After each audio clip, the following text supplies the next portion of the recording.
సిద్ధవటం మండలంలోని బాంకరాపేట గ్రామ సచివాలయంలో బుధవారం రైతన్న మీకోసం కార్యక్రమంలో రైతులను ఉద్దేశించి ఉద్యాన అధికారి జయ భరత్ రెడ్డి మాట్లాడుతూ రైతులు పండించే పంటలు గిట్టుబాటు ధర కల్పించే పంటలు సాగు చేసి దిగుబడి పొందాలని రైతులకు తెలిపారు. రైతులకు పంట పొలాలకు పెట్టుబడి సాయంగా అన్నదాత సుఖీభవ సీఎం కిసాన్ పథకం కింద 2 విడతల్లో రాష్ట్ర ప్రభుత్వం అర్హులైన ప్రతి రైతుకు పంటల పెట్టుబడులకు సహాయ కార్యక్రమం చేస్తోందని రైతులకు తెలిపారు. ఈ కార్యక్రమంలో గ్రామ సర్పంచ్ తుర్ర చిన్నక్క, ఉప సర్పంచ్ ప్రతినిధి నాగం నరసింహారెడ్డి, ఏఈఓ ఏకుల ప్రభాకర్ రెడ్డి, రైతులు, రైతు సేవా కేంద్రం సిబ్బంది తదితరులు పాల్గొన్నారు. భరత్ రెడ్డి, నేను బద్వేల్ డివిజన్ ఉద్యానాధికారిగా పనిచేస్తున్నాను.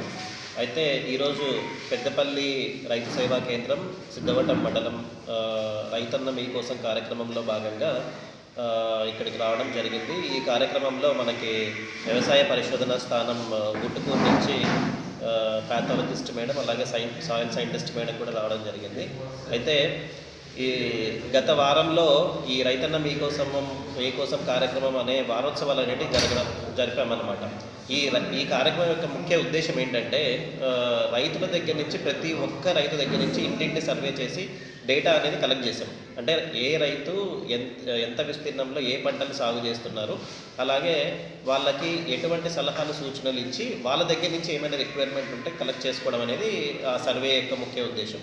సో ఈరోజు ఏంటంటే గత వారంలో చేసిన కార్యక్రమం అన్నింటినీ క్రోడీకరించుకొని ఇక్కడ ఒక వర్క్షాప్ అనేది రైతన్నలకి, అలాగే మన రైతు సేవా కేంద్రంలో పనిచేసే వాళ్ళకందరికీ అందరినీ భాగస్వాములు చేసుకొని శాస్త్రవేత్తల్ని కానీ, లేకపోతే మన లోకల్గా ఉండే లీడర్స్ని కానీ, ఇంకా ఎవరైనా ఔత్సాహిక రైతులు ఉంటే వాళ్ళని కానీ అందరినీ భాగస్వాములు చేసుకొని ఈరోజు ఈ వర్క్షాప్ అనేది కండక్ట్ చేయడం జరుగుతుంది. ఈ వర్క్షాప్ రాష్ట్రంలో ఉండే దాదాపు 8,451 రైతు సేవా కేంద్రాల్లో ఈరోజు అంతా జరుగుతూ ఉంది. మీరు ఇందాక చూశారు వీడియోలో కూడా. గౌరవ సీఎం గారు కూడా నల్లజర్ల గ్రామం పశ్చిమ గోదావరి జిల్లా దాంట్లో అటెండ్ అవ్వడం జరుగుతూ ఉంది. ముఖ్యంగా గౌరవ సీఎం గారి ముఖ్య ఉద్దేశం ఏంటంటే మీరు మంచి డిమాండ్ ఆధారిత పంటల్ని ఎక్కువగా ప్రమోట్ చేయాలా. మనం అంటే చాలామంది రైతులు ఇప్పుడు మనకు చెప్తున్నారు కదా, గిట్టుబాటు లేని పంటలు, లేకపోతే వరి లాంటి ఎక్కువ నీటి వినియోగం ఉండే పంటల్ని నుంచి తక్కువ నీటి వినియోగం ఉండే పంటల్ని, తర్వాత గిట్టుబాటు ఉండే పంటల వైపు ఎక్కువ రైతులు మొగ్గు చూపాలని చెప్పేసి ఒక పాయింట్. తర్వాత నీటి భద్రత ఇంకొక పాయింట్. మొత్తం ఒక 5 పంచసూత్రాలు అని చెప్పేసి ఒక 5 సూత్రాలను ఇవ్వడం జరిగింది. దాంట్లో డిమాండ్ ఆధారిత పంటలు ఒకటి, తర్వాత నీటి భద్రత ఒకటి. అంటే అసంపూర్తిగా ఉన్న ప్రాజెక్టులు ఎక్కడైనా ఉన్నట్లయితే అవి పూర్తి చేసి ప్రతి ఎకరాకి సాగునీరు అందించాలనే ఉద్దేశంతో కూడా ప్రభుత్వం ముందుకెళ్ళడం జరుగుతూ ఉంది.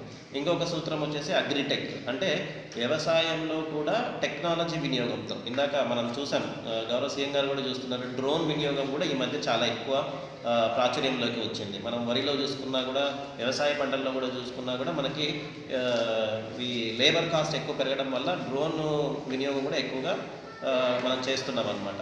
సో డ్రోన్ వినియోగంతో పాటు తర్వాత ఇంకా ఏమన్నా ట్రాక్టర్లు కానీ, లేకపోతే స్ప్రేయర్లు కానీ, ఇట్లా పనిముట్లను వాడుకొని లేబర్ మీద ఆధారపడకోకుండా కొంచెం లేబర్ ఖర్చును తగ్గించుకోవాలనే ఉద్దేశంతో అగ్రిటెక్ అనే అంశాన్ని కూడా ఈ పంచసూత్రాల్లో చేర్చడం జరిగింది. దాని తర్వాత ఫుడ్ ప్రాసెసింగ్ ఒకటి.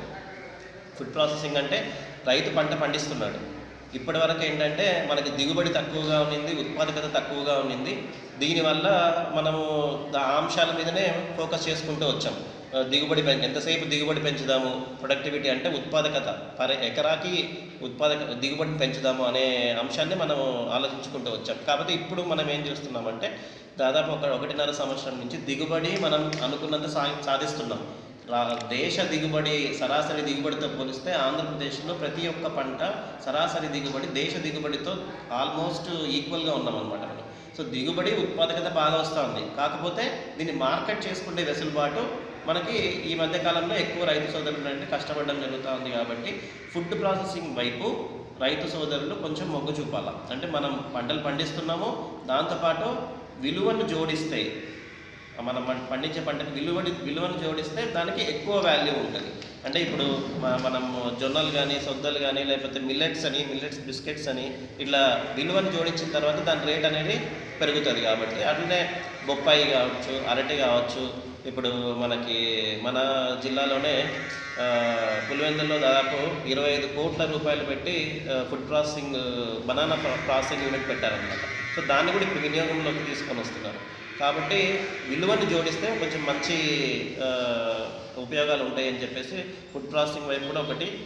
తర్వాత లాస్ట్ సూత్రాల్లో ఒకటి వచ్చేసి ప్రభుత్వం నుంచి మద్దతు, రకరకాల రాయితీలు అనేది ఇవ్వడం జరుగుతుంది. ఫుడ్ ప్రాసెసింగ్లో దాదాపు 35% రాయితీ ఇవ్వడం జరుగుతుంది. తర్వాత అగ్రిటెక్లో భాగంగా డ్రోన్లకి సబ్సిడీ ఇస్తున్నాం. డ్రిప్ స్ప్రింక్లర్లకి దాదాపు 10 ఎకరాల వరకు 90% సబ్సిడీ ఇస్తున్నాం. సో ఇట్లా రైతుకి కావాల్సిన లేకపోతే కొత్త రకాల పండ్ల మొక్కలు నాటుకోవాలన్నా కూడా సబ్సిడీ ఇస్తున్నాం. ప్రతి దానికి రాయితీ అనేది ప్రభుత్వం నుంచి మద్దతు అనేది ప్రకటించడం జరుగుతూ ఉంది. కాబట్టి రైతు సోదరులు కొంచెం ఆలోచించి ముందుకు వచ్చినట్లయితే మనము రాష్ట్ర స్థూల ఆదాయాన్ని పెంచి తద్వారా దేశ స్థూల ఆదాయాన్ని పెంపొందించడానికి రాష్ట్రం తోడ్పాటు ఉంటే తప్ప మనము దేశ స్థూల ఆదాయం పెరగదు. కాబట్టి ముఖ్యంగా గౌరవ సీఎం గారు హార్టికల్చర్ మీద ఎక్కువ ఫోకస్ పెట్టండి. ఇప్పుడు చూసినారు ఫస్ట్ 3 స్టాల్స్ అంతా ఉద్యాన పంటల మీదనే ఉంది. చాక్లెట్ అని, కొబ్బరి అని, ఆ నియోజకవర్గంలో ఉండే పంటలు అవి. కాకపోతే ఈ రాష్ట్ర వ్యాప్తంగా ఏ నియోజకవర్గంలో ఎట్లాంటి పంటలు పండిస్తున్నారు, దాని ద్వారా ఎట్లాంటి రాబడి తీసుకురావాలి అనే ముఖ్య ఉద్దేశంతో ఈ కార్యక్రమం